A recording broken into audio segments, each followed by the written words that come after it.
It's at this time of year that a lot of you are going to be hitting the range, hopefully to put in quite a few hours of practice. One of the most important things for me with the players that I work with is identifying what type of practice it is that you're going to be doing at the range. And there's two types of practice. There's development and there's performance. Performance is where it directly relates to what we're going to be doing out on the golf course in the summer months, where there's a score involved and an outcome that we're working with, and we try and track that progress. The other is development. It might be working on an area of the swing, it might be working on our pre-shot routine, different skills like that. What I'm going to look at today is what I call batch practice. So you'll see that the balls are laid out in a sequence where we're going to work through them, and what we're going to do is we're going to break it down. We've got 10 to 15 balls just to warm ourselves up. That's a massively important thing that many people at the range don't really do. So we're going to warm ourselves up nicely, and we're going to work in batches of 3 for this. So we're going to be focusing on a trajectory and our shaping, basically controlling the ball.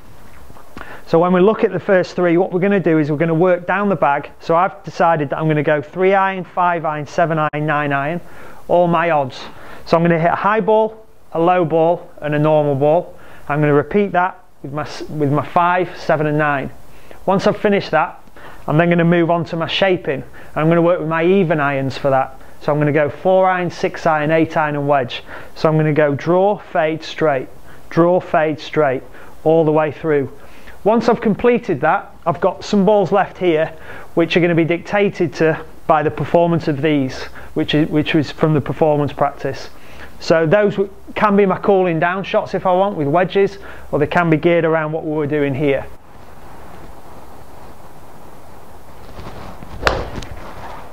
So I've had a really good session there, loads of focus, loads of purpose with every single shot, which is exactly what we want to replicate on the golf course. Try it next time you go up to the range. It'll feel a little bit different, but trust me, it's going to be having a massive impact on your game. And always remember, if 90% of your shots in practice are focused, only 90% are probably going to be reflected and focused out on the course. And if you're shooting 80, then you're probably looking at 8 shots at least without any focus, which is something that we don't really want as a golfer.